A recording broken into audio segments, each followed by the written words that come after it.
Mais oui, bien sûr, dans sur ces circonstances apparaissent les grandes collections plus prestige. Jean-Marc a mentionné que au début du XVIIIe siècle apparaît ce phénomène que si une pièce appartenait à une grande collection de Charlemagne, ça pesait le pièce, bien sûr. Pour les Polonais ou pour les Hongrois, les grandes collections, les grands rois dites nationales, bien sûr, Matthias Corvin, portaient une grande valeur.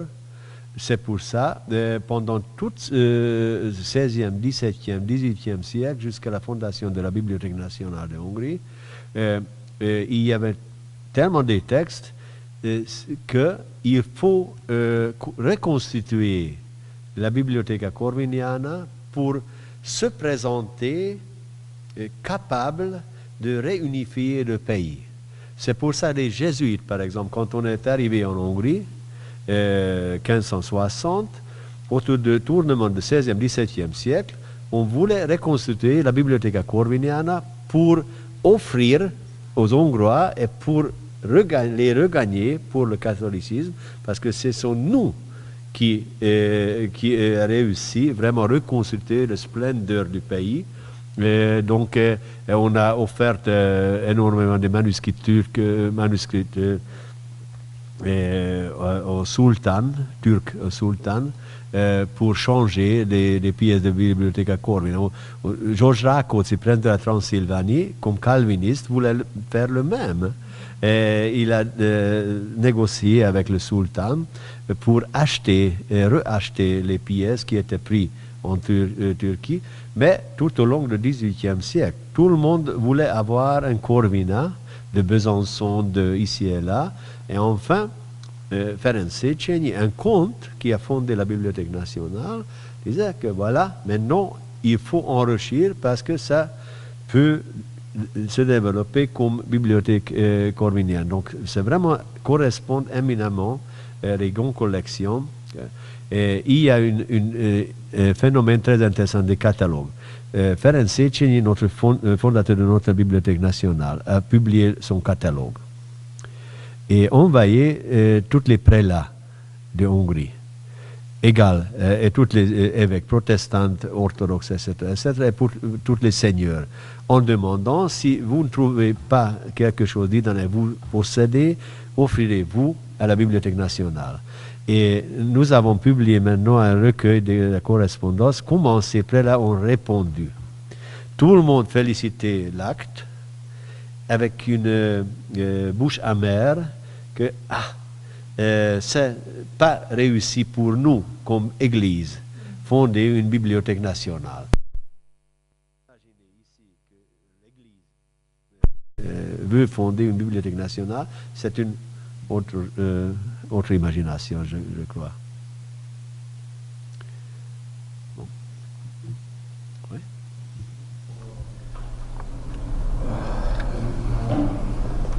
Je travaille sur l'histoire de la culture savante au Portugal.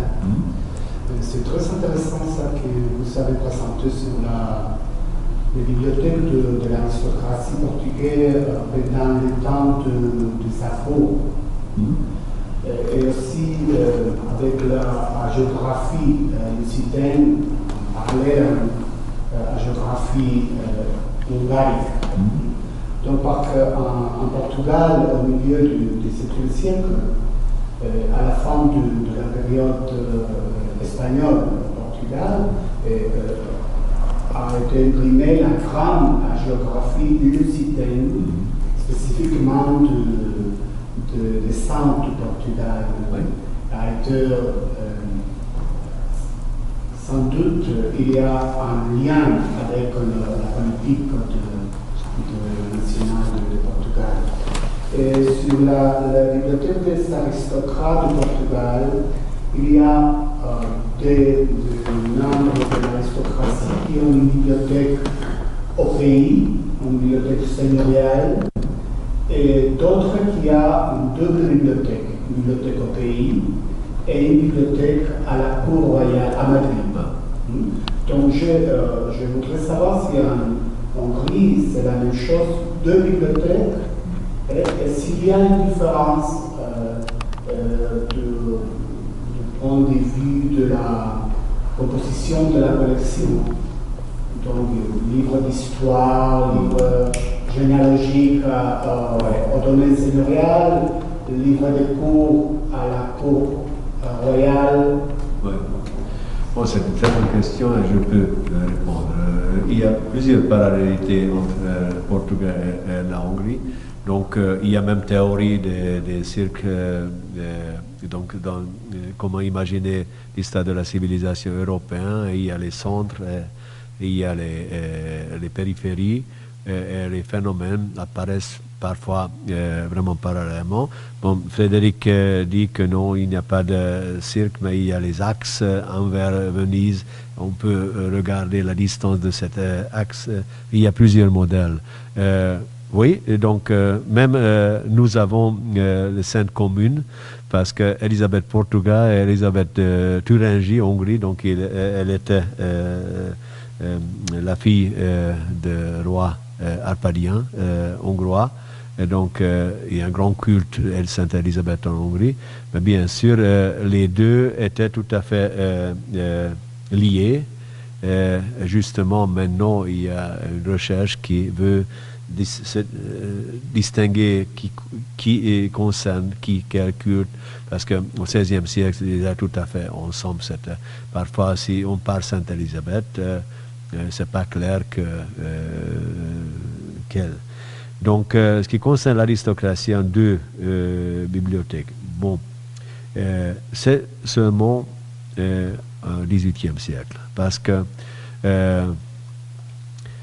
les aristocrates de Hongrie et les grands aristocrates, donc Nádasdy, Batthyány et Esterházy, Pálffy peut-être, possédaient une maison en général dans le centre du royaume. C'était 60 km de Vienne, ce qui s'appelle aujourd'hui Bratislava, capitale de Slovaquie, Pressburg en français, Pozsonium en latin, Pozsony en hongrois. Donc, Batthyány et Esterházy, c'est vrai qu'à la fin du XVIIe siècle, on construit aussi une maison à Vienne. Mais n'oublions pas que jusqu'à la milieu du XVIIe siècle, le cour impérial résidait parfois à Prague, parfois à Vienne. À Prague, il n'existe pas les maisons des aristocraties hongroises.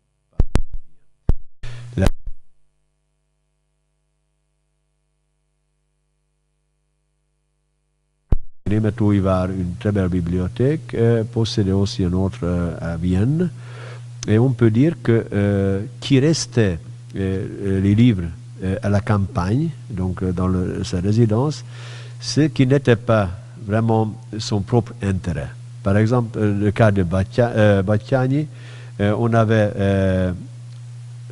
la bibliothèque théologique, histoire de l'Église à la campagne, histoire, géographie, langue, déjà belles lettres, 18e siècle, c'est à Vienne. Donc c'est thématiquement vraiment très, très différent. Les Esterházy ne possédaient pas grande bibliothèque à Vienne, car on avait Palais, mais ce Kischmarton, Eisenstadt, se trouve donc quelques heures à cheval, même pas, de Vienne. Donc c'est pour ça. Il y avait une grande tendance de ramasser de plusieurs châteaux une grande bibliothèque ici dans ce château, c'est Paul Esterházy, et qui possédait à jour quelques dizaines de livres, ça, on était préservé là-bas. Donc il ne faut pas oublier que c'est un territoire où il y a un manque du livre. Pas les titres, parce que c'est très intéressant. Nous avons presque 2500 inventaires des livres jusqu'à milieu du XVIIIe siècle. Ça veut dire que c'est une base de données assez remarquable. Et jusqu'à la fin du XVIe siècle, apparaissent à peu près 6-7% de la production européenne dans les catalogues et inventaires en Hongrie. Mais ça veut dire qu'un exemplaire, peut-être 2 exemplaires. Donc il y a vraiment un vaste manque de livres. Même les grands aristocrates ne pouvaient pas se permettre d'avoir 2 bibliothèques vraiment richissimes. Tu as fait mention de ces imprimeurs Oui. qui pèlerinent. Oui. En Boulogne. Oui. Oui, j'enseigne l'histoire de l'imprimerie et je souligne toujours que au XVe siècle, il y avait les Allemands imprimeurs de Mainz jusqu'à Portugal et partout Subiaco, bien sûr, parce que c'était un bon marché, inventé, la méthode toute neuve, et c'était vraiment bien. Chez nous, on a pèleriné parce qu'il n'y avait pas de force pour payer, pour imprimer, jusqu'à la fin du XVIe siècle. Il faisait ce pèlerinage, ce que j'ai compris, Oui. peut-être que j'ai mal compris, Oui. de château en château. Oui, justement, oui, oui, absolument. Oui, il y avait parce que un seigneur a commandé à l'autre, et là on a. Qu'est-ce qu'ils impriment? Donc on a Le choix bibliographique, lequel était? non, donc on a imprimé majoritairement les livres usage à la confession quotidienne. Ça veut dire ou bien quelques recueils des sermons des pasteurs locaux. Mais pas par exemple de la poésie, Non, non. du théâtre, des choses qui... Non, mais écoutez, en Hongrie royale et Transylvanie, on a publié pas 1000 titres au XVIe siècle. Donc c'est pas une production française 140 000 ou allemande 160 000, c'est 1000. Donc n'oublions pas, il n'y a pas de papier parce que il n'y a pas de chiffon. Les gens étaient pauvres, donc on n'a pas jeté, donc on ne pouvait pas produire papier. Produire papier, c'était si cher que c'était beaucoup. Ces Allemands, les villes allemandes, quand on a fondé une imprimerie, on a imprimé en hongrois. Pourquoi? Parce que les livres allemands, c'était importé, et c'était plus bon marché que acheter papier et puis imprimer. Donc, oui, il n'y a pas de chiffon. Ça, c'est le problème.